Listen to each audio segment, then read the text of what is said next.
J'ai compris que l'information, elle était emprisonnée dans l'action. Il faut agir. J'ai un bot qui dit merci à ma place, quoi, toi. Puis j'en ai un autre que j'ai entraîné pour repérer les trolls. En gros, je lui ai dit, je veux que tu les rendes fous pour qu'ils deviennent tarés et qu'ils répondent. Il le fait super bien. Une de mes meilleures amies ASF, c'est la patronne de YouTube Ads. Elle m'a dit, mais tu passes un temps pas possible et t'investis beaucoup d'argent pour faire des contenus et tu ne fais pas la promotion de ces contenus. Est-ce que quand tu fais un film au cinéma, tu fais pas des pubs dans le métro? Tout le monde fait ça. Cette notion de test and learn, elle est très forte ici aux États-Unis. Alors qu'en France, on va te juger intellectuellement. Les gens qui me jugent souvent en France par rapport à ce que je dis sont souvent en plus des gens qui n'ont jamais rien fait, mais qui ont beaucoup réfléchi. Bonjour à tous et bienvenue dans ce nouvel épisode d'Or Prompt. Aujourd'hui, je suis ravi d'accueillir un invité spécial, Carlos Diaz, un serial entrepreneur, un créateur hors pair, notamment le créateur de Silicon Carnet. Salut Carlos, comment tu vas ? Eh bien, ça va super bien. Je suis ravi d'échanger avec toi et avec ton audience. Eh ben écoute, je pense que l'audience va être ravie parce que là, on est gâté de t'avoir sur le podcast. Carlos, en ce moment, est-ce que déjà tu peux nous dire comment ça se passe en ce moment ? T'es ASF, je sais que tu vas bientôt en France, t'es toujours un peu entre les deux pays. Ouais, là, en ce moment, je vous parle, je suis ASF chez moi. J'ai monté un studio, ma femme m'a autorisé à m'installer au dernier, comme vous pouvez le voir. Et c'est là que j'ai mis le studio de Silicon Carnet. C'est là que je fais mes épisodes de Silicon Carnet. J'en fais 2 par semaine. Ils sont remote et voilà. Et je vis à San Francisco depuis maintenant 16 ans. J'étais venu pour 2-3 ans et puis regarde, tu vois, 16 ans plus tard, je suis toujours là. Et à intervalles réguliers, je me pose forcément la question est-ce que je dois rentrer ou est-ce que je dois rester c'est toujours pas réglé cette question-là. Donc pour l'instant, Ah ouais, c'est encore en suspens. Ouais, c'est toujours en suspens. Bon, on en parlera un petit peu. Est-ce que tu peux te présenter, mais très rapidement, parce que t'as une belle carrière pour ceux qui ne te connaissent pas. Ouais, ça fait trop longtemps que je suis dans le game, on va dire. Mais non, mais moi, je me définis plutôt comme un entrepreneur. J'ai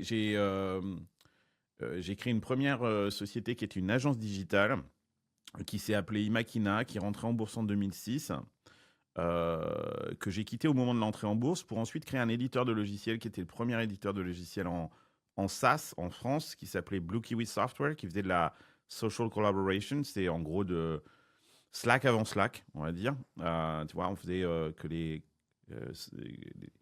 salariés dans les grandes entreprises puissent communiquer en dehors des réunions et des appels téléphoniques. Et puis ensuite, je suis parti avec cette boîte aux États-Unis en 2010, où je me suis installé à San Francisco. Et j'ai revendu cette boîte à Atos. Ensuite, j'ai créé une boîte avec des Américains dedans dans le domaine du mobile game, qui n'a pas fonctionné. Et ensuite, j'ai créé un accélérateur qui s'appelait The Refiners, où on faisait venir des startups françaises dans la Silicon Valley, qui s'est arrêté avec le Covid. Je continue à investir parce que j'ai toujours un fonds d'investissement qui s'appelle Diaspora Ventures. J'ai investi dans une centaine de startups. Et puis, il y a 2 ans, j'avais ce podcast depuis longtemps en audio. Il y a 2 ans, je suis passé sur YouTube. Je suis devenu YouTuber. Et depuis, mes filles me reparlent, depuis que je suis YouTuber. Je suis devenu beaucoup plus intéressant pour elles, à leurs yeux, quoi. Donc, voilà. Ah ouais, il leur manquait l'image, quoi. Voilà, exactement. Et donc, non, mais je plaisante, mais je prends beaucoup de plaisir à faire ça parce qu'en plus, on vit un moment très particulier avec l'intelligence artificielle. Et j'ai l'impression d'être au cœur du réacteur, de vivre ces événements en direct. Et j'essaye de les partager et d'apporter un regard de la Silicon Valley avec, qui a un prisme culturel qui n'a strictement rien à voir avec le nôtre. Et souvent, il y a beaucoup de misinterpretation. En fait, je suis désolé, je vais parler comme Van Damme on ne comprend pas toujours pourquoi et comment, etc. Et donc, j'essaye d'expliquer, mais aussi de confronter. Donc, c'est un talk show. On est 4 et il y a souvent 2 personnes qui vivent aux US et 2 personnes qui vivent en Europe. Et on commente et on confronte ce qui se passe ici dans le domaine de l'intelligence artificielle et puis de la robotique et de la tech en général. Ça parle de tech, mais ça parle de tech de façon très société, business, économie, politique, beaucoup. Voilà. Donc on fait pas de la démo, on fait pas des choses comme ça, quoi. Tu vois, vraiment on commande sur un plan sociétal, politique, économique, ce qui se passe ici, quoi. Et Et pourquoi, ça du marche coup, très tu as très bien. voulu. Voilà. Bah oui, oui, c'est un carton et c'est mérité. Mais Ouais. du coup, pourquoi tu as voulu lancer Silicon Carnet? Alors, c'était à une période où tu devais être aussi très occupé.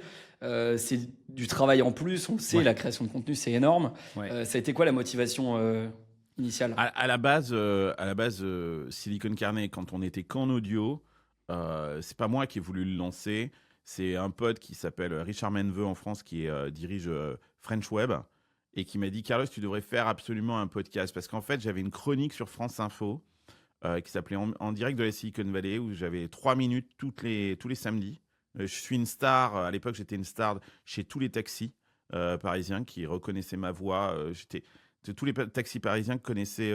J'ai éduqué les taxis parisiens sur la tech, c'est moi. Hein, à l'époque. Et puis ils m'ont viré sans me prévenir. Un jour, je me pointe pour enregistrer.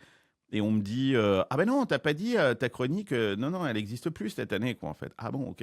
Alors, je m'en foutais. Économiquement, c'était que dalle. Je gagnais pas d'argent avec ça. Je crois que j'étais payé 63 € brut par chronique. Donc, je faisais pas ça pour l'argent, mais Comme j'adorais. AdSense, au final. Ouais, voilà, c'est à peu près ça. Mais j'adorais ce rendez-vous.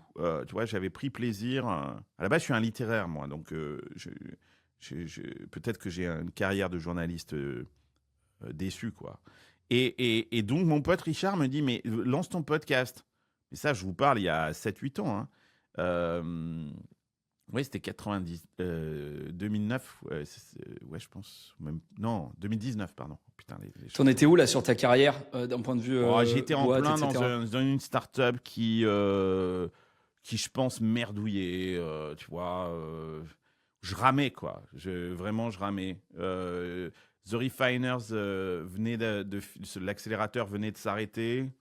Mes deux acolytes avec qui je faisais ça, Géraldine Lemaire et Pierre Gobil, l'un était rentré en France, l'autre était parti à New York. Donc j'étais un peu seul.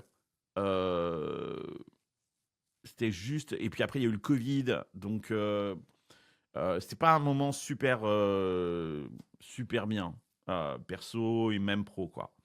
Et Richard m'a envoyé un roadcaster par la poste. Il m'a dit tiens, maintenant, tu n'as plus de prétexte. Te voilà un roadcaster. Je l'ai toujours là. Bon, j'en ai un nouveau depuis, mais j'ai gardé l'autre comme une sorte de relique. Et il m'a dit ben voilà, maintenant, tu n'as plus de prétexte. J'attends ton prochain épisode pour la semaine prochaine. Et j'ai dit mais what the fuck, comment je vais faire? Et j'ai commencé à faire de l'audio, à enregistrer dans ma chambre avec des potes, des conversations sur ce qu'on voyait nous ici dans la Silicon Valley. J'étais assez nul. D'ailleurs, vous pouvez aller sur Spotify ou je sais pas quoi, ou Apple Podcast, aller écouter le premier numéro de Silicon Carnet. Ça doit être à hurler de rire. T'étais content donc des ça, résultats sur le premier épisode? Ou un buzz ou flop par rapport aux attentes? non, j'ai dû faire 200 écoutes, quoi, ou un truc comme ça.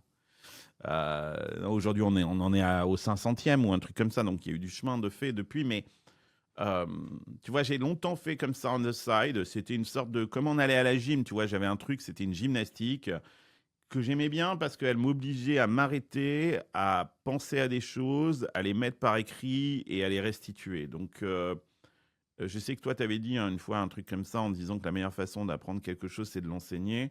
J'avais lu quelque chose comme ça. Et c'est très vrai. Donc, en fait, je me rendais compte que j'avais absolument aucun modèle économique. C'était vraiment, effectivement, du temps sans aucune rémunération. Mais ça, je trouvais qu'intellectuellement, ça me nourrissait. Ça m'apportait quelque chose qui peut-être me manquait d'ailleurs. Et donc, je continuais à le faire comme ça, religieusement presque, une fois par semaine. Avec des fois, j'avais pas envie de le faire, mais tu vois, je m'obligeais, j'avais cette discipline à le faire toutes les semaines en audio. Et ça a commencé à marchouiller plutôt bien jusqu'à ce que je commençais à faire 30, 40 000 écoutes par mois. Donc, je commençais à construire une petite communauté autour de ce truc-là. Et un jour, il y a un auditeur qui m'envoie un message sur Facebook, alors que je regarde jamais mes messages sur Facebook. Je sais pas pourquoi je suis tombé dessus ce jour-là. Où il me dit, tu sais, c'est vachement bien ce que tu fais, puis en plus, t'es drôle, t'apportes un côté un peu détendu du truc. Tu devrais monter une chaîne YouTube. Ah, moi, je fais, mais non, mais attends, non, j'ai pas le temps, la vidéo, j'y connais rien et tout ça. Il me fait, mais moi, je suis prof de cinéma, je fais du montage et tout ça. Et si tu veux, on le fait ensemble. Euh, je te le fais gratos, on construit le truc ensemble et puis on verra si ça marche ou si ça marche pas. Et ça, c'était il y a 2 ans et demi. Et ça a été un énorme carton sur YouTube. Et alors, pas tout de suite, hein, ça n'existe pas les cartons sur YouTube qui font comme ça, enfin, à part comme les gagnants du loto.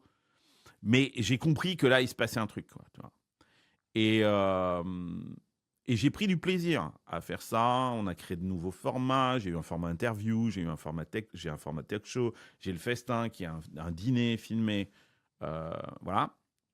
Et depuis septembre, je suis full-time là-dessus. Je me suis dit, OK, si vraiment je veux faire ça bien, que je veux comprendre ce business et que je veux gagner de l'argent avec ce business, il faut que je sois full-time. J'ai pris cette décision l'été dernier et depuis septembre, je suis full-time et je monétise. Je comprends que c'est un business. En fait, j'ai un pote à moi qui un jour m'a donné un conseil. Il m'a dit, si tu veux, je te donne le conseil du bonheur professionnel. Putain, vas-y, c'est combien? Il me dit, non, je te donne gratos. Il dit, OK, tu prends quelque chose où les gens disent que tu es bon à ce truc-là. OK? Et rajoute de la sueur et de l'argent. C'est pas un truc où tu es passionné, hein. Moi, je suis passionné par la guitare, j'ai plein de guitares derrière moi, mais je pense pas être un bon guitariste, quoi, tu vois. Mais j'adore ça. Et je fais de la guitare, mais je suis passionné, mais je suis pas bon. Non, c'est quelque chose que tu sais faire. Et c'est vachement plus intéressant parce qu'en fait, tout le monde sait faire quelque chose. Tout le monde n'est pas passionné. Je pense qu'il y a une dictature de la passion qui me gonfle, moi, perso. Dire, ah, c'est quoi ta passion? Surtout qu'on dit ça en plus à des gamins de 15-16 ans. C'est quoi ta passion? C'est rare d'être passionné. C'est hyper rare, quoi, en fait. Et puis c'est et puis c'est hyper intimidant, tu vois. Et puis comme question. Donc, alors que si tu sais dire, mais non, mais qu'est-ce que tu sais faire? Ou qu'est-ce que tu aimes bien faire? On sait tous faire quelque chose. J'avais un pote qui était caméraman pour le journal de TF1 de 13h. Et il savait super bien faire du pain. Qui n'a rien à voir avec son métier. Et pendant le Covid, il n'avait plus de reportage, il faisait du pain pour tout le monde. Tout le monde lui disait, putain, mais ton pain, il est super bon. Il est devenu boulanger.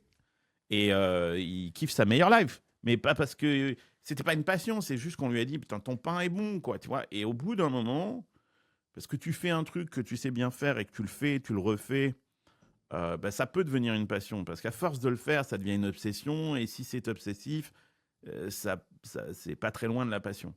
Mais au départ, c'est juste que tu sais faire un truc. Et donc mon pote me dit ça et je réfléchis et quelques jours plus tard, je reviens, je fais bah, écoute, tout le monde me dit que Silicon Carnet, c'est vraiment super bien. Moi, j'ai l'impression d'être vraiment un imposteur. J'ai pas l'impression de. Mais tout le monde me dit que c'est bien, que ça me va bien, que tout ça. Et il me dit, moi, je savais déjà la réponse. Il t'a fallu 3 jours pour revenir vers moi, mais moi, je savais déjà ce que c'était la réponse. Il me dit, bah, maintenant, mets du temps et mets de l'argent sur ce truc-là. Et moi, tu sais, en tant que product guy de tech, je reviens et je discute avec lui. Je fais, ouais, mais le problème, c'est que ça scale pas, quoi. C'est-à-dire que c'est quand même, c'est sur ma gueule, quoi. Si demain je suis malade, ça. Et là, il me regarde, il me fait, parce que Taylor Swift, elle scale. Ouais. Et je lui fais, bah non. Et il me dit, LeBron James, il scale, lui? Bah non. Il dit, arrête avec ces conneries, ça c'est des trucs de techos, machin. Je veux pas échanger mon temps contre de l'argent, mais effectivement, Justin Bieber, il peut échanger son temps. Et voilà. Mbappé, et en plus, il y a des manières de scaler. Voilà, exactement. Donc, il m'a dit, laisse tomber ça. Bon. Il m'a dit, en revanche, il y a vraiment un truc auquel tu te prépares. C'est qu'à partir du moment où tu vas mettre du temps et de l'argent et parce que tu es un entrepreneur, ben forcément, ça va devenir un peu plus chiant, quoi. C'est-à-dire que tu vas te donner des objectifs et c'est exactement ce qui se passe, quoi. Tu vois, vois, je regarde mes stats. Alors, je regardais pas mes stats avant. Je sais pas, je suppose que toi, c'est pareil. Les gens ne se rendent pas compte. On est des hamsters hein, sur YouTube. Le pire manager que j'ai jamais rencontré dans ma vie, c'est YouTube. Hein. C'est YouTube Studio. C'est, enfin, non, au contraire, c'est le meilleur manager. Mais Bah ouais. il Niveau dopamine, il est redoutable. Il te dit non, mais tu vois, ta vidéo, elle est bien, mais celle de la semaine dernière était quand même un peu mieux. Tu vois, dans le classement, elle est là. Et tu devrais faire ça la prochaine fois. Et je te déconseille d'aller connecter YouTube Studio ou son API à Claude parce que là, c'est encore un cran au-dessus. Hein. Ah ouais? Niveau management fait, toxique. Ouais, il y a l'extension. Tu connais vidIQ peut-être? Oui, bien sûr, bah, je l'utilise, vidIQ. Ouais. Eh bien, depuis 2-3 jours, tu as le connecteur vidIQ Alors, je l'ai avec Claude. vu. Ouais, j'ai cliqué dessus, mais j'ai rien compris. Je sais où ça. J'ai pas vu du coup. Je vais te faire un tuto. Ah, bah, ouais. Moi, Non, mais et ça devient fou parce qu'en fait, il récupère toute la data de ton YouTube Studio, tes transcripts, etc. Et sincèrement, la première analyse, elle a été un peu traumatisante pour moi. Il s'est dit spontanément, je vais le défoncer. Alors que en plus, ma dernière vidéo qu'il a voulu analyser n'était pas si mauvaise. En tout cas, faisait partie des moins mauvaises, si je puis dire. Et il m'a défoncé et il a été analysé les commentaires de ma vidéo. Il m'a dit, tu vois, ça, tu l'as fait mal. La preuve, il y a tel mec dont le commentaire a 15 likes qui te l'a dit, tu vois. Direct, sans rien que je lui demande. Je lui ai juste dit, analyse ma vidéo. Et donc, c'est une étape encore. Comment tu fais, toi, pour le... Parce que moi, je sais que ça a été un... Alors maintenant, ça va mieux, mais les commentaires, ça a été très dur. Alors, bien sûr, je me dis, je m'en fous des commentaires, tout ça, parce qu'il faut expliquer aux gens que sur YouTube, les commentaires sont anonymes. Et c'est violent. Mais sur LinkedIn, ils le sont pas, ils sont encore plus violents. Ouais. Donc, ouais, moi, LinkedIn, pour moi, LinkedIn, c'est le réseau social le plus con du monde. Donc, j'y suis, mais je n'attache pas beaucoup de crédit à LinkedIn. Mais oui, en fait, je sais pas comment toi j'ai mis des bots, hein, enfin des agents. J'ai deux agents, j'ai un agent qui lit effectivement les commentaires et qui me fait une sorte de résumé pour pas que j'ai à tous les lire, effectivement, qui me fait un résumé bienveillant de ce qui s'est dit dans les commentaires. Et puis j'en ai un autre à qui j'ai dit, alors tu vois, il y a des gens qui te disent « Ouais, génial la vidéo ».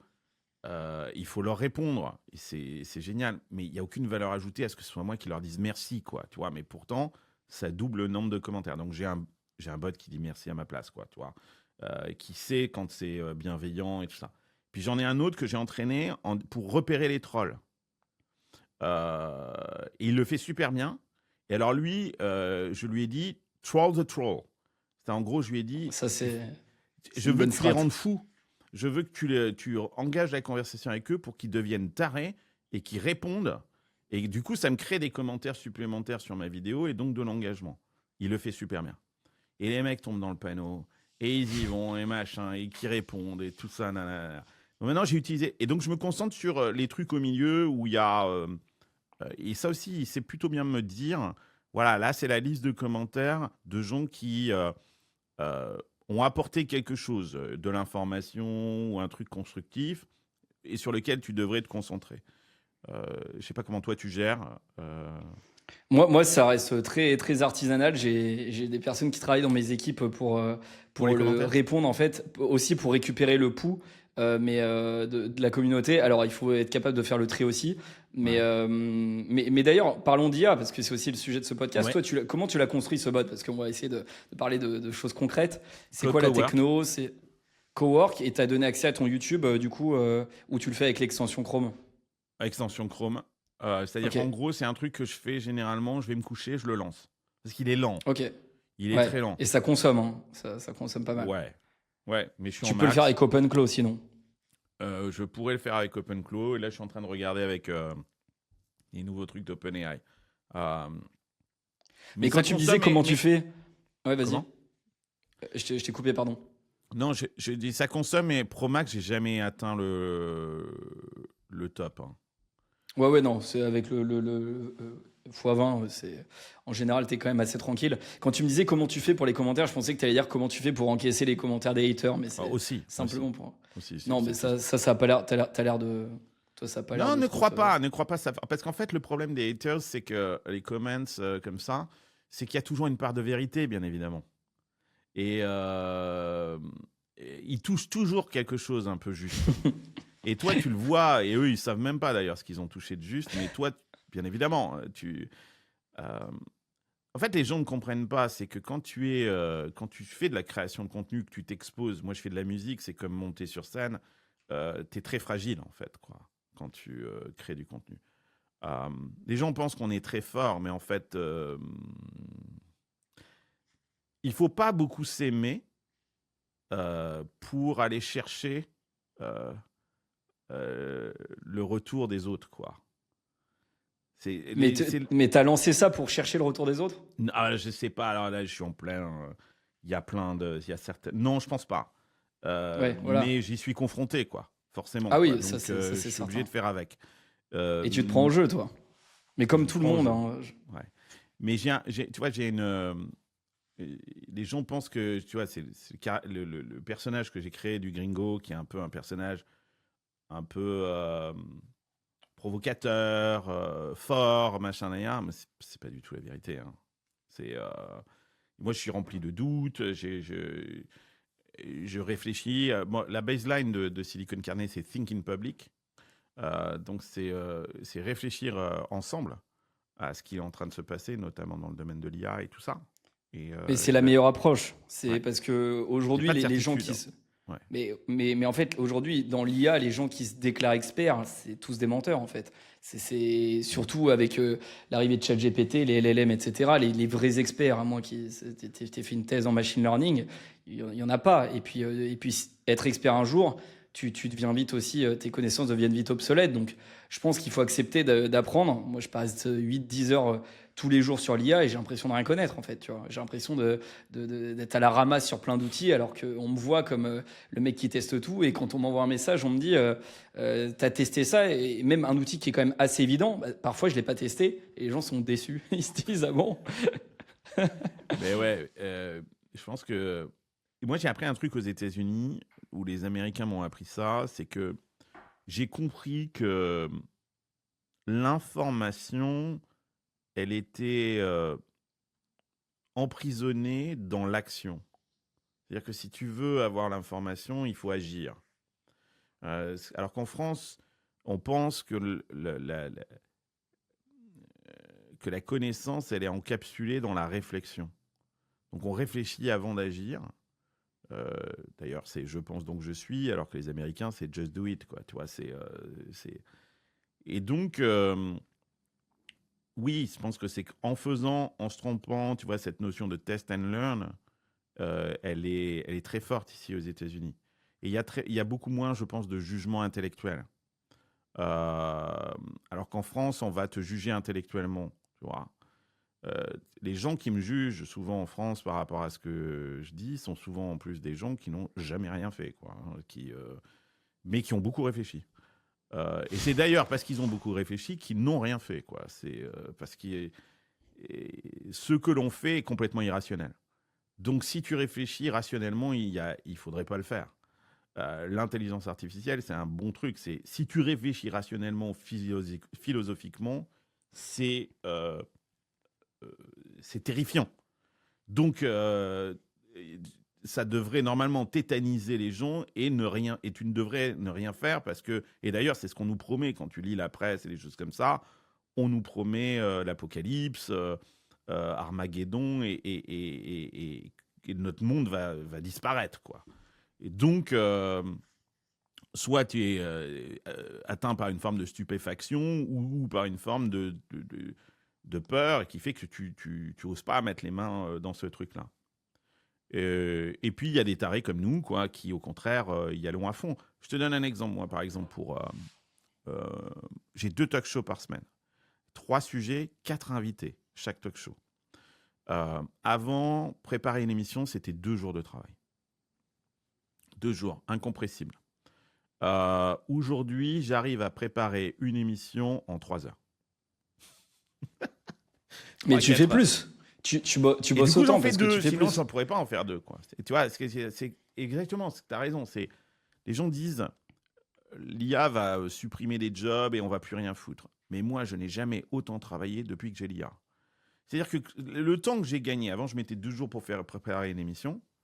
Je peux t'expliquer aussi quel est mon process pour préparer une émission, si tu veux, parce que j'utilise tout un tas de trucs de IA. Ah ouais, Euh, c'est intéressant. ouais, je t'expliquerai. Mais ce temps que j'ai gagné, je l'ai pas récupéré pour aller à la plage avec ma chienne. Je l'ai récupéré pour faire plus. Et pour faire plein d'autres choses que j'avais pas le temps de faire avant. Et puis parce qu'on est des animaux de compétition. On est des Et donc, chevaux tu es de plus ou moins course. heureux, du coup, dans ce nouveau référentiel. C'est une bonne question. Je suis busy and happy, comme disent les Américains. Je suis busy happy. Et c'est très dangereux parce que busy happy peut amener rapidement au burn-out. Ouais. Et des fois, j'ai des sentiments de burn-out. Ma femme, là, ça va mieux parce que maintenant, j'ai mes agents qui sont en place et que j'arrive à peu près à maîtriser. Mais pendant tout un temps, ma femme me dit, mais qu'est-ce que tu fous? Tu te couches à des heures pas possibles. J'étais obsédé. J'étais complètement... je pouvais plus m'arrêter. J'étais dans une sorte de délire en train de me dire, putain, c'est horrible, ça va tout... machin, mais tu peux pas t'arrêter, quoi. Tu vois, Mais t'es le troisième mec qui me dit ça en l'espace de 2 jours. Là. Ah ouais? Ma femme, ma femme m'a vu me transformer c'est fou. Et c'est C'est des marrant, hein, parce symptômes qui que... sont. Ouais, et là, tu vois, je veux pas faire de sexisme, hein, mais c'est les mecs qui sont complètement obsédés par ce truc-là. Les femmes le sont moins. Tu vois, je vois moins de femmes qui me disent ah, je suis dans une sorte de rabbit hole et je peux pas m'arrêter. Je suis rentré dans le trou de souris là et je peux pas en sortir. C'est beaucoup les mecs et je pense que la raison, c'est parce que nous sommes très compétitifs et les mecs beaucoup plus que les femmes sont beaucoup plus compétitifs que c'est dans la nature humaine. C'est comme ça. On est socialement. Il y a cette notion de bataille, quoi, tu vois. Et c'est pour ça que je ne suis pas très inquiet pour l'humain, parce que je pense qu'il va utiliser ces outils pour être encore plus compétitif. Je ne crois pas du tout au revenu universel où tout le monde va s'arrêter, cueillir des fleurs et rien foutre de la journée. C'est prendre vraiment les humains pour des cons. Alors, je ne dis pas qu'il ne faille pas mettre en place une sorte de compensation financière parce que il faut, mais ça ne veut pas dire que les humains vont arrêter de faire ce qu'ils font et d'être compétitifs. Alors maintenant, pour t'expliquer si ça t'intéresse, hein, tu vois, sur Silicon Carnet, comment ça se passe, j'ai un mix de plein de choses. Mais en fait, j'ai repensé... Alors au départ, j'avais mis en place un système de veille avec des agents qui allaient chercher de l'information sur plusieurs sources d'informations que j'avais identifiées. Très, très difficile à faire techniquement. Ils se perdent. À l'époque, ils se perdaient. Ils me ramenaient des trucs à la con. Tellement que j'ai été obligé de mettre en place un mécanisme très compliqué techniquement avec un feedly qui crée des flux XML et qui me stockait ça dans des bases de données et avec un make, je le rattachais à Dust Ok. pour me faire une revue de presse. J'étais Donc pas t'étais content. make. Si tu peux citer les outils, ça permet aux gens aussi de se projeter. Donc, Historiquement, ouais, du coup, Feedly, t'étais make et Dust. voilà, Feedly qui, avec mes sources d'infos, qui allait récupérer des transcripts, des articles, des choses comme ça, et qui les formatait à un format XML qui pouvait être digestible pour un agent. Make qui crée en fait le lien entre ce format XML et Dust, l'agent qui récupérait en fait ces informations. Je l'ai fait tourner, c'était bien, mais je loupais des trucs. Et là, j'ai dit, en fait, là où est-ce que je prends mes informations aujourd'hui, c'est sur X. Moi, Twitter, il y a un pouls, il y a c'est là que je vois les choses en premier. Donc en fait, je me suis pas emmerdé, j'ai foutu tout en l'air, Feedly, Make, machin. C'est pour ça que je vous dis, ça prend du temps et tu recommences et tu fais que recommencer à zéro tout le temps. Et j'ai pris Cowork et j'ai créé un agent sur Cowork où je lui ai dit, tu vas dans mon For You Following sur X. J'ai mis en place tout un système de beliefs, de valeurs, de choses que je pense, tu vois. Je lui ai dit, je veux que tu récupères pas simplement des thématiques, mais des points de vue, des choses qui me sont propres. Et tous les jours, à 8h du mat', il me dit voilà les 15 tweets que j'ai récupérés depuis hier soir. Et je t'ai rédigé des tweets selon une manière de rédiger qui est la tienne, qui est la première personne, mon point de vue, mais tout mon système de valeurs politiques est dans Cowork. C'est-à-dire que je lui dis, voilà ce que je pense sur l'Europe, je suis un libéral, je suis anti-collectivisme, socialisme, machin, je sais pas quoi. Tu vois, j'ai tout décrit comme ça. C'est-à-dire qu'il résonne, et c'est un skill qu'il y a dans Cowork, il a ce skill et il connaît mon système de pensée. Euh, sur un plan politique, sur un plan économique, sur un plan social, sur un plan... tout un tas de choses comme ça. Quel est mon point de vue de la France face aux États-Unis, tu vois, machin, nanana.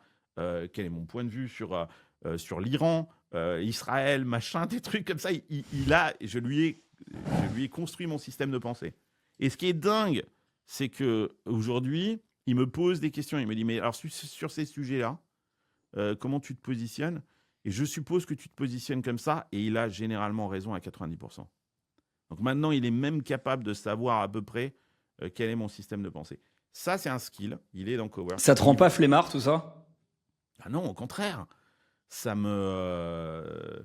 Non, parce que ça me permet d'avoir une lecture et de confronter mon système de pensée. Parce que des fois, je me dis, ah ouais, mais là, tu vois, je suis pas sûr. Et donc, je corrige ce système de pensée. Il n'est pas figé dans le marbre. Et je le corrige à peu près une fois par mois, hein, à peu près. Il y a des trucs où je bouge, en fait. Parce que je me rends compte que je change. Et non, au contraire. J'ai l'impression d'avoir une sorte de sparring partner qui remet quelque part un peu en cause ce que je pense, quoi. Tu vois? Mais c'est souvent un double tranchant parce que l'IA, effectivement, faut être actif, quoi. Faut challenger. C'est-à-dire que si t'as pas, moi, je déconseille vraiment de démarrer une session de travail avec l'IA en n'ayant pas la niaque, tu vois. Si t'es là, t'es un peu en dilettante. Tu vas avoir un résultat moyen, tu vas accepter, tu te laisses embarquer et tu tends vers la moyenne finalement. Il faut vraiment que tu vois ça comme un sparring partner et le terme est intéressant parce que c'est un combat. Tu es censé vraiment être dynamique, lire toutes les réponses, relancer et t'as vite fait de te faire embarquer dans un avis convaincant mais pas forcément toujours pertinent en fait, je trouve. Absolument. C'est-à-dire que si t'es une grosse feignasse, t'es dans la merde totale. C'est ça. Ça va tout extrapoler. Mais c'est comme TikTok. Ça peut te rendre flemmard ou tu peux apprendre des trucs sur TikTok en un sens. Après, Donc, à partir de ces tweets et de ces news, il va fabriquer mon tweet avec ma position. Ouais. Et je pourrais le montrer. Hein. Je l'ai là en face. Là. Je ne sais pas si on peut partager l'écran, mais je pourrais te le montrer. Vas-y, montre-nous si tu peux. Normalement, tu peux. Ouais, je te montre. Windows, je monte Claude. Bah, t'as pas passé le cap de Claude Code. T'es pas trop dedans. Non, je suis pas encore dans Claude Code, tu vois. Mais donc là, tu vois, il me dit, je sais pas, on va prendre un truc. Tu vois, il a repéré. Oh, ça, c'est pas bon parce que ça, c'est des. Voilà. Là, il a repéré un post de Yann Lequin. Ok, donc je peux aller le voir. Mais lui, il va dire. Voilà ce qui se passe. Je ne suis pas toujours d'accord avec lui sur... Tu vois, donc là, il parle à ma place. Hein. Ouais. Et c'est ça qui est vachement intéressant. C'est-à-dire que... Parce que moi, je ne le laisse pas du tout poster ça. Hein. Donc moi, j'ai ça. Qu'est-ce que je fais? Je vais lire ce qu'a dit Yann. Donc tu vois, c'est pour ça qu'il n'y a pas de place pour les feignasses, quoi. Si tu attends que ce soit automatique... Donc qu'est-ce que je vais faire? On voit pas ton écran. Ah merde. Enfin, ouais, t'as partagé juste Cowork. Ouais. Je vais aller lire le lien là, de Yann Lequin. Et puis ensuite, une fois que j'ai lu le lien, ce qu'a dit Yann Lequin, je vais relire ce que lui, il me dit. Et est-ce que je suis d'accord ou est-ce que je ne suis pas d'accord? Généralement, ce que je fais là, je fais pomme C, et puis je vais dans X, je le mets, mais je le corrige. Et je me rends compte que, ah ouais, mais je ne suis pas tout à fait d'accord là-dessus, quoi. Tout ça, et après je reviens dans Cowork et je lui dis, tu vois, là-dessus, je n'étais pas entièrement d'accord. Donc, c'est pas automatique. En fait, pour moi, l'AI n'est pas encore end-to-end. Je ne sais pas d'ailleurs si elle le sera. Sur certaines choses, elle le sera et c'est super. Mais là, ça, c'est de l'opinion. Hein. Là, on touche à quelque chose de viscéral. Elle est middle to middle. Et, et donc, le début, c'est à moi de le faire. Et l'intention et la finalité, c'est aussi à moi de régler ça. Et ensuite, Est-ce que tu utilises la dictée vocale pour balancer toutes tes idées? Ou est-ce que tu es de la team je prends plus Moi, de temps à j'écris. écrire, mais ça me permet de formaliser Ouais. mon propos? Alors, ça, c'est très perso. Moi, j'écris, j'ai besoin d'écrire. C'est-à-dire, ma réflexion, elle est à l'écrit, elle n'est pas à l'oral. C'est marrant, hein, parce que je suis un podcasteur, je restitue à l'oral, mais je réfléchis à l'écrit, quoi. Euh, donc, je fais ça et je poste. Ensuite, je schedule dans Buffer, tu vois. Il y a mes posts qui partent dans X. Pam, pam, pam, pam. Après, j'ai un autre agent qui, tous les 3 jours, va aller analyser mes tweets et va me dire, voilà les sujets qui ont le plus créé d'engagement. Et pourquoi? Et ces sujets vont être les sujets du prochain Silicon Carnet. Donc en fait, tu vois, j'ai un agent de veille qui me donne de la matière. Je poste cette matière-là. Le travail est fait à 60%. Parce qu'il faut toujours rajouter. C'est le vase ébréché, quoi, qui rend le truc humain. Et puis ça me permet. C'est ma réflexion, elle est avec lui. Puis ensuite, j'ai un autre agent qui me dit, bah, tu vois, sur tous ces sujets, parce que je tweete 10 fois ou 20 fois par jour, sur les 60, voilà les 3 qui me semblent être le plus intéressant, où en fait le sujet a déjà été validé sur X en termes d'intérêt, de machin. Et ça va définir mes sujets de mon prochain Silicon Carnet. Et ensuite, j'ai un autre agent que j'ai construit là sur Dust. J'aurais pu le construire, hein, mais il est sur Dust et il marche super bien, donc je n'ose même plus rien toucher, quoi, parce que tellement il marche bien.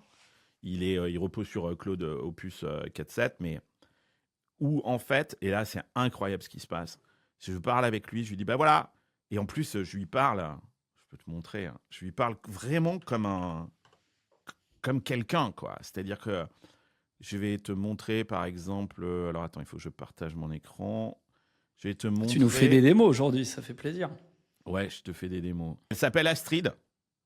Je leur donne. Alors j'en ai plein. Hein. Ça c'est mes favoris, mais je sais pas combien j'en ai, quoi. Tu vois,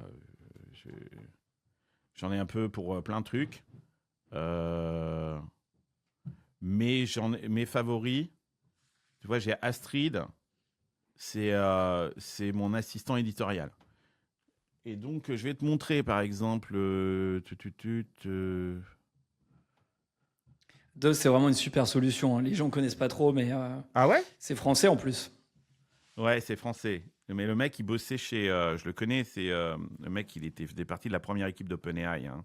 C'est pas une chèvre, hein, le mec. Hein. Ouais. Je sais pas pourquoi est-ce qu'il est rentré en France pour. Non, alors ça, c'est pas. Mais par contre, ça, c'est naze. Hein. Leur truc à gauche, là, il est nul.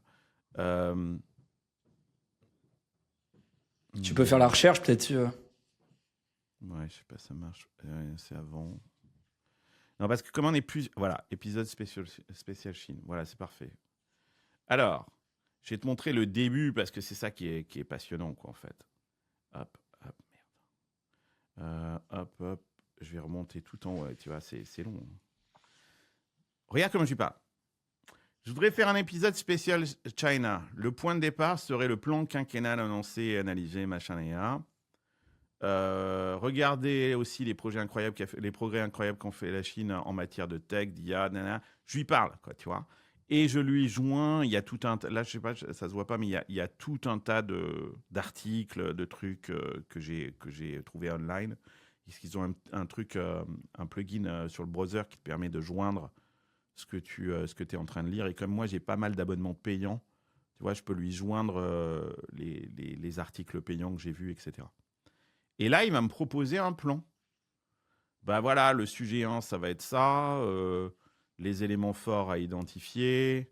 Tu vois, l'angle picante, là, truc un peu machin. Le sujet 2, ça sera ça. Le sujet 3, ça sera ça. Et il me pose des questions. Et tu vois, je lui parle. C'est un vrai dialogue. Le sujet 1 est trop orienté puce. Déjà largement traité dans le sujet 2. faut l'évoquer, mais je pense qu'il faut revenir sur le plan dans son ensemble, parler des progrès de la Chine ces dernières années. Tu vois, en fait, c'est comme si j'étais en réunion de rédaction avec des journalistes. C'est exactement le même. C'est ce qui se passe en réunion de rédaction. Et ouais, mais moi je le prendrais plutôt comme ça, ta ta ta ta ta ta. Et donc on itère, elle revient avec un autre plan, etc. On revalide. Bon, ok, bon, ça me paraît parfait, tu vois, on peut y aller. Et donc là, elle va commencer à me rédiger le plan du sujet 1.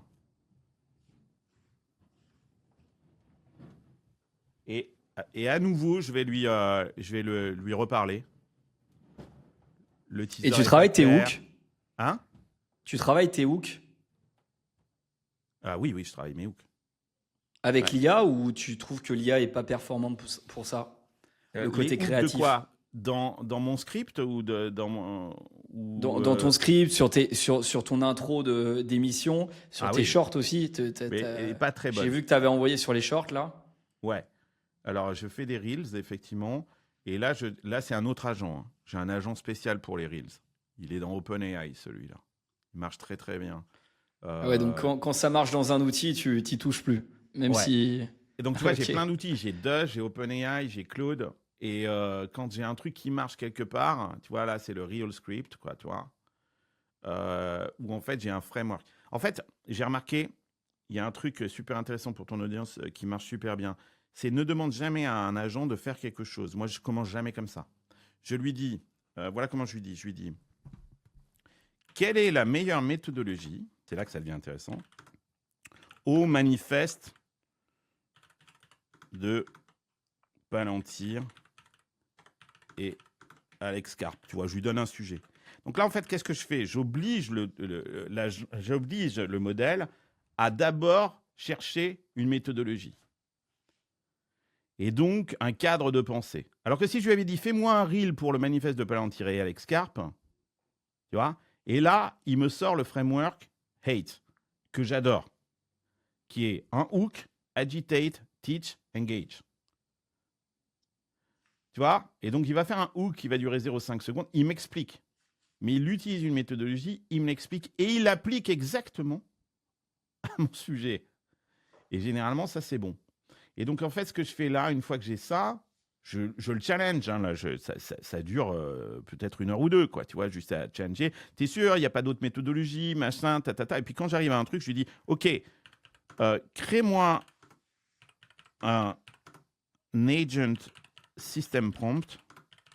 Tu vois, c'est en fait un prompt pour un agent, quoi, en fait, que je puisse utiliser, j'en sais rien, dans Dust. N'importe quoi. Et là, sur la base de ce qu'on vient de se dire, il va me créer le système prompt de l'agent. Tu es un expert en Tu création démarres de par un contenu. exemple, en fait. Exactement. Tu En démarres fait, par t'as un une approche exemple parce que empirique, tu raffines. Voilà. Parce que cet exemple, il va te permettre, en fait, de savoir si c'est exactement ce que tu veux. Tu vois. Et tu il va te créer théorises ça. derrière pour le système prompt. Ouais. Voilà. Et après ça, tu le mets ensuite dans ton... ça va être ton truc. Et en fait, ce que je fais, c'est que je vais ensuite dans Dust, je crée un agent avec ce prompt et je refais des essais. Et je suis pas toujours satisfait. Et je lui dis, ouais, tu vois, là, par exemple, je trouve que c'est pas le bon ton, machin.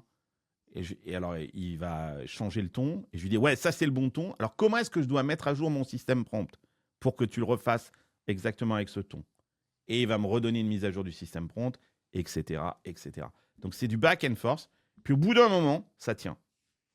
Ça tient. Et tu te dis, OK, mais alors ça tient pas longtemps. En fait, le problème, c'est que ça tient pas longtemps. Ça tient quelques semaines et puis tu recommences, quoi. Il est là, le rabbit hole. Puis il y a un nouveau modèle qui sort et puis tu dors plus. et voilà. Et tu nous as ouvert le... Voilà. Ok, génial. Bon, on va parler un petit peu de business, Carlos, parce que, et notamment autour de la partie création de contenu. Tu nous as dit que tu as décidé de te lancer full-time sur Silicon Carnet. Avec le festin également, j'aimerais que tu nous en parles. Tu as donc une logique de monétisation derrière ça, au-delà du sujet investisseur, etc. Est-ce que, par rapport au moment où tu t'es lancé et tu as décidé de te lancer full-time, tu vois plus d'opportunités financières avec la création de contenu par rapport à ce que tu attendais, ou au contraire, c'est plus compliqué que... C'est quoi les retombées positives que tu peux avoir avec Silicon Valley, avec le contenu, avec tous ces efforts? Bah, en fait, moi, mon objectif, c'est d'arriver à faire 1 million avec, avec ma petite équipe, là, parce que je ne suis pas tout seul, hein. Moi, je suis full-time. Baptiste, qui est mon monteur, mais plus que mon monteur, presque mon producteur, doit être aux 2/3 ou aux 3/4, un truc comme ça. Donc, il est presque full-time. J'ai un autre monteur plus junior, des potes, qui fait tous les Reels, qui est un autre format qu'en fait Instagram, qui lui n'est pas full-time, il doit être au tiers-temps. J'ai ma fille qui s'occupe de toutes les parties social media, donc en gros, elle repurpose tout, les charts, et elle distribue à travers les médias sociaux. J'ai Jean qui fait les minas, donc lui, c'est pas du tout full-time, mais ça doit lui prendre 2-3 heures par semaine pour faire toutes les minas sur YouTube. Et maintenant, j'ai Antoine qui bosse avec moi, qui est un peu mon chargé de prod, qui va faire le casting pour le festin et qui va faire aussi une partie du business aussi, maintenant. Qui parle avec les sponsors et tout ça. Et j'ai aussi des agents, alors pas du tout d'IA, des agents humains qui vendent du Silicon Carnet et qui me prennent beaucoup trop sur ce qu'ils vendent, mais c'est la vie, quoi. C'est comme ça, quoi, en fait. Donc, mais voilà, quoi, c'est ça ma petite équipe. Et l'objectif, c'est de faire 1 million avec ça. Et j'en suis pas très loin. Et en fait, j'ai pas trop de galères pour trouver des sponsors parce qu'en fait, je pense que je suis arrivé à créer une sorte de légitimité, crédibilité, autorité sur mon sujet. Il y a toujours cette question, il y a beaucoup de gens qui me disent « Ouais, mais tu es à San Francisco, pourquoi tu fais pas ton podcast en anglais et que tu vises un marché beaucoup plus large et le marché américain ?» Et moi, j'ai appris dans le business qu'il vaut toujours mieux être... ce que les Américains disent a small fish il vaut mieux être un big fish in a small pond qu'un small fish dans un big pond. C'est-à-dire qu'il vaut mieux être le petit poisson dans un petit étang, un gros poisson dans un petit étang qu'un petit poisson dans un océan. Donc trouve ta niche, trouve ton truc. Et moi, je ne veux pas devenir Squeezie, c'est pas du tout mon objectif. Je ne veux pas avoir des millions voilà, je ne cherche pas à être célèbre. Je cherche à être crédible et à planter mon drapeau sur mon sujet et être le leader dans mon domaine. Et mon domaine, c'est quoi ? C'est la tech au sens large, au sens sociétal, politique, économique. Je suis un leader, je veux être un leader d'opinion. C'est-à-dire que mon boulot, c'est que tous les gens qui comptent dans ce monde-là de la tech écoutent Silicon Carnet et que je sois en capacité de les influencer, d'influencer leur opinion. C'est ça mon job. Et donc... Et ça marche bah ouais, ça aujourd'hui marche. Bah oui, parce que si tu regardes ma démographie, maintenant là, on fait à peu près 1,5 million de vues et écoutes par mois. 70% de mon audience est française, 77% en Île-de-France, 93% de mecs entre 25 et 55 ans. Donc, j'ai que des décideurs de la tech. Et ça, cette cible-là, cette audience, cette démographie, elle a beaucoup de valeur pour les annonceurs. Ce sont des gens qui ne lisent pas les journaux, qui ne regardent pas la télé, qui sont très difficiles à influencer, et moi, qui reviennent toutes les semaines. Donc, elle a beaucoup, beaucoup de valeur, et donc j'ai un CPM très, très élevé. Et donc, les marques qui viennent et qui veulent toucher, influencer, ne serait-ce déjà communiquer, mais ensuite influencer ces gens-là, sont prêtes à payer beaucoup d'argent pour ça. Alors, il y en a qui viennent et qui me disent « Oui, ce n'est pas les prix du marché, tu es au-dessus du prix du marché, tu es trop cher. » Moi, je leur dis « Non, je ne suis pas trop cher, c'est juste que tu n'as pas les moyens. » Mais c'est différent. Mais je n'ai pas trop de problème à trouver des annonceurs. Les annonceurs, c'est quoi ? C'est généralement des boîtes tech, très américaines d'ailleurs, ou des boîtes qui ont des produits d'investissement, des choses comme ça. Des banques. Conto est un gros partenaire. Tu vois, des gens comme ça. Là, je viens de signer avec Eleven Labs, tu vois, des trucs comme ça. Mais donc, tu es beaucoup sur la pub. On dit souvent que alors, pas la pub le meilleur moyen de... Non, bien D'accord. sûr, mais en tout cas, les annonceurs, on dit souvent que le sponsoring, pardon, on dit souvent que le meilleur moyen de monétiser une audience, c'est de vendre son propre produit. t'as ta communauté quand même qui te permet de monétiser. Tu te dis pas justement en ayant accès à des personnes aussi importantes que ça peut être l'occasion d'avoir des opportunités particulières pour un unfair advantage sur du recrutement, sur de l'investissement, sur relancer un SaaS peut-être. Ou alors tu te dis Non, je c'est suis de dans l'histoire un ancienne. play immédiat. Je ne veux pas devenir j'ai beaucoup de respect pour lui et ce qu'il fait, hein, mais tu vois, Anthony Bourbon, Éric Larchevêque, qui montent des clubs, des trucs. Je trouve, je pense que euh, c'est très dangereux. Le truc le plus important pour moi, c'est ma réputation. Si je perds ma réputation, c'est-à-dire que c'est un business de confiance. Les gens me font confiance. Euh, et donc, si je merde là-dessus, c'est un truc qui met des années à construire et que tu peux perdre très très rapidement. Et donc, vendre des produits, c'est assez casse-gueule. Il faut être vraiment. Alors, si, j'ai un membership. En fait, Oui, mes voilà, sources de ta revenus, c'est communauté. quoi? Alors, moi, je vais être très transparent avec toi, hein. Tu vois, il y a la pub sur YouTube. Bon, je dois gagner 2000 balles par mois avec la pub sur YouTube. Entre 1500 et 2000 balles. Donc, c'est pas ça qui me fait vivre, hein. Moi, à San Francisco, ma vie, tu prends le coût de la vie parisienne, tu multiplies par 3, hein. C'est à peu près ça. 3. Oui. Je paye, mon loyer, c'est 9000 balles par mois, hein. Tu vois. Mais j'ai 2 filles à l'université. Ma fille, elle va faire un MBA à Columbia, c'est 200 000 balles. Et il faut que je la loge à New York. Faut en trouver des annonceurs, hein. Tu vois, il en faut, hein, tu vois. Donc, bon, c'est pas mes YouTube avec 1500 balles, 2000 balles par mois qui vont payer ça, quoi. Mais c'est là, et ça grandit. Et comme je pense pas être devenir Squeezie ou MrBeast, hein, c'est pas ça qui va m'enrichir, mais je le prends. En général, je l'utilise d'ailleurs pour faire du boost, de la promo. Je le réinvestis généralement, cet argent de YouTube, Ou quoi. dans le montage, ou dans les miniatures. Tu Ouais, peux ou le dans voir la comme promo ça. des contenus. Ok. Et ça, je sais que les Français, ils ont énormément de scrupules avec ça. Moi, une de mes meilleures amies à SF, c'est la patronne de YouTube Ads, Monde.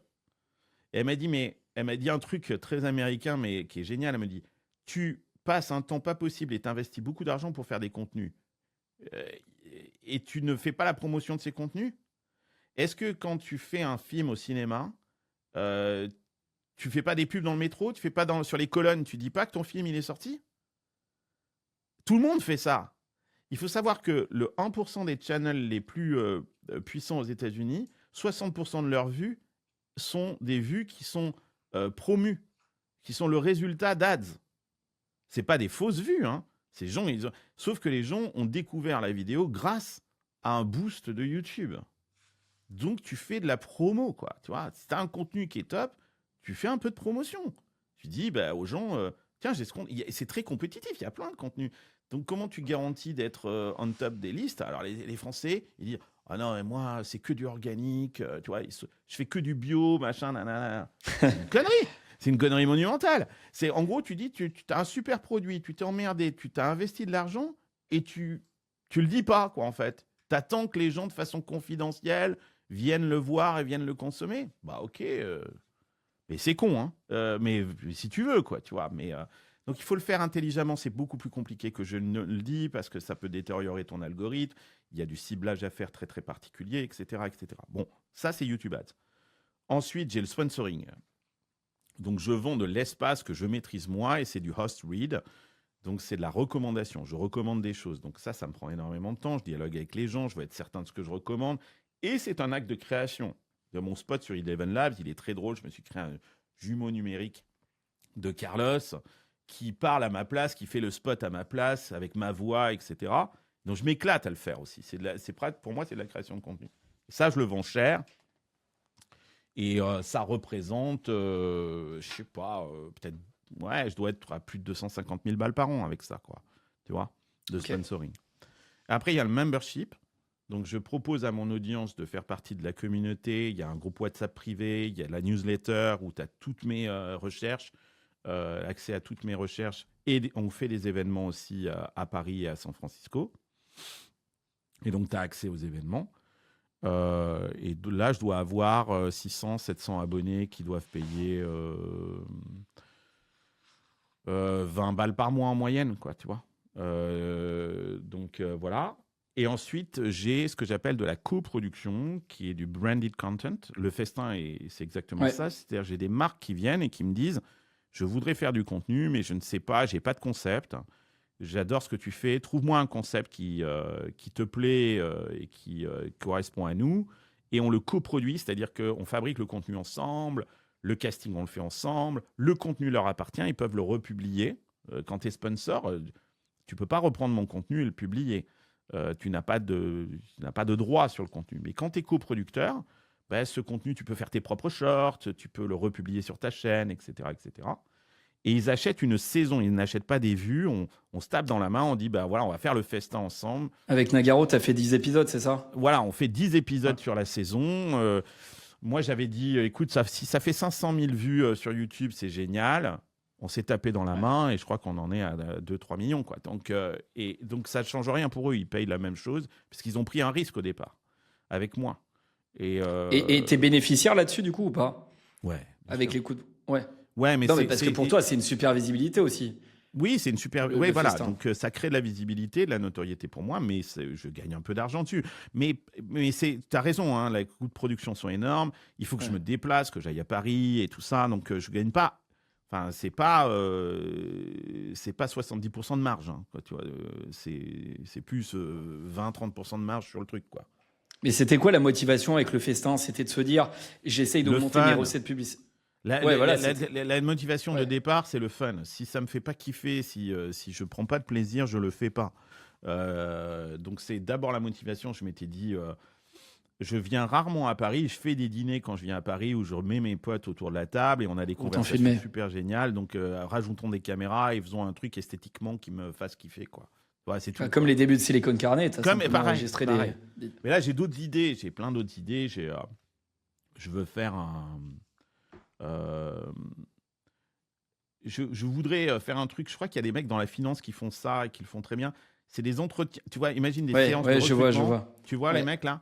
Et je voudrais le faire dans la tech parce que moi, je pourrais offrir des stages dans des grosses labos ici, chez OpenAI et chez machin.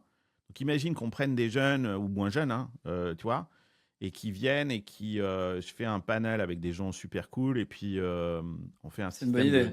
ouais. Mais je Et veux le mettre format un live? impost- Ouais. Donc voilà. Là, je suis en train Toi, de le réfléchir à live, un c'est live. quelque chose qui te... Ouais, je suis en train de Parce que réfléchir à c'est le nouveau truc, Ouais, qui... notamment aux US, hein, mais... ouais. Donc voilà. Mais le problème, c'est que tu scales difficilement, quoi. Donc. Ouais, mais justement, en fait, ce que disent beaucoup de créateurs aux US, c'est que les populations les plus engagées, c'est les populations de streamers. En fait, plus le format se rapproche du format court, plus tu vas pouvoir toucher une masse, mais moins tu vas avoir de personnes engagées. Hmm. Et au final, il vaut peut-être mieux avoir une population plus réduite, mais beaucoup plus engagée. Surtout quand tu cibles la bonne audience, comme toi tu le fais, des décisionnaires, etc. Voilà. Ouais. Et moi, tu vois, je pense au live là, je sais pas si tu te rappelles, c'est peut-être trop jeune, mais il y avait le SAV des émissions avec Omar et Fred. Ouais. On veut Ouais. faire le SAV de la vallée. Donc en gros, si tu as une réaction sur un truc qui s'est passé dans la Silicon Valley ou une question par rapport à la Silicon Valley, tu viens en live, comme là on est en train de faire, tu poses ta question et puis Greg et moi, je ferai ça avec Greg Gambato, on débat, mais vraiment comme des potes, quoi, tu vois. Alors ça peut être cool, moins cool, on s'en fout, tu vois, machin, et là. Et bien évidemment, je vais le linker à mon membership, c'est-à-dire que si tu veux participer au live, il faut que tu sois membre de la communauté, sinon tu peux pas. Voilà. Donc, tu vois, il y a du fun, mais t'oublies pas non plus de faire du business, quoi. Tu vois. Alors à la limite, va t'abonner pour un mois, ça te coûte 15 balles. Et t'as ton ticket. Et t'as ta question. Voilà, et t'as ta question, c'est pas grave. Tu vois, je m'en fous si tu te désabonnes après. Mais il faut comprendre que c'est un truc qui est réservé à une certaine. Donc bon, voilà, c'est ce genre de choses auxquelles on réfléchit, quoi. Non, mais en tout cas, merci Carlos, c'était top. C'est une nouvelle question que je pose à la fin du podcast, parce que je me lance aussi. Selon toi, je devrais inviter qui pour les prochains épisodes? Est-ce que tu connais des gens et qui seraient idéalement susceptibles de me dire oui quand même? Bah, moi je dis oui tout le temps, hein. Enfin, je vérifie, j'ai été regarder. Bon, moi je reçois ta newsletter, donc je connaissais, donc. Ma newsletter, parce que Non, ou alors t'es Parce que j'ai pas de. Ou alors c'est peut-être les notifs, les Les notifs de notifs, YouTube. pardon, ouais, c'est Ah oui. ça, les notifs de tes vidéos, là, machin, Oui. sur YouTube. Sur YouTube. Donc, je suis tes trucs sur Claude et tout ça, là, tout ce que tu racontes sur Claude. Donc, je connaissais, mais généralement, je dis oui, quoi. Je dis, enfin, moi, on m'a tellement aidé au départ, tu vois, que j'essaye aussi d'aider les autres, quoi. Et puis, là, tu vois, on discute et j'apprends des trucs. Donc, qui est-ce que tu devrais inviter? Je dirais que les gens qui te disent non, c'est déjà un critère, hein, tu vois, c'est qu'il faut pas les inviter, quoi, tu vois. Donc, non, est-ce que tu as... Moi, je sais pas, je pense instinctivement comme ça, je pense à Stéphane Mallard, qui parle beaucoup d'IA. Ouais. Il est sur ma qui- liste. Ouais, je le connais, c'est un super pote, donc je peux lui dire de passer te voir. Très chaud. Valorant Moulet-Berthaud, qui intervient régulièrement dans le podcast, Ouais. qui fait partie des sociétaires, qui est un mec qui a lancé le média Le Crayon, mais qui s'intéresse aussi énormément à la tech et qui a des points de vue super intéressants. Donc, je pense à lui. Jérémy Michel, de Risk Intel Media, parle de cybersécurité. Grégoire Gambato, bien évidemment. Tu vois, Grégoire, il m'a dit non. Je lui ai demandé sur LinkedIn. Il m'a dit qu'il faisait plus, mais c'est pas. Peut-être qu'il était busy. Alors, il faut comprendre aussi un truc, c'est que c'est pas parce que les gens disent non une fois qu'ils te disent pas non une deuxième fois. Il faut insister. Hein. Tu tombes peut-être à un moment où c'est pas le bon, quoi, tu vois. Non, mais il a dit qu'il faisait plus et je respecte, tu vois. C'est Ok. bon, super. Merci Carlos. En tout cas, c'était hyper intéressant. Moi, évidemment, je vais continuer à suivre toutes tes aventures. Il faut que tu nous fasses des feedbacks. Là, on comparera les YouTube Studios dans les. Ouais. On va voir, mais la prochaine fois, ça sera à moi de partager mon écran et de te montrer 2-3 trucs. Avec plaisir. Mais en tout cas, j'ai passé un super moment. Moi aussi. J'avais pas prévu de parler forcément de tout ça, mais c'est ça qui est sympa aussi quand on prévoit pas. Moi non plus. Donc, je pas prévu. Allez, mais bon, c'est top. Merci Carlos. Je te Salut, souhaite une ciao, très ciao. bonne journée à SF et Hasta à très luego. bientôt. Ciao Bye, tout le monde. ciao.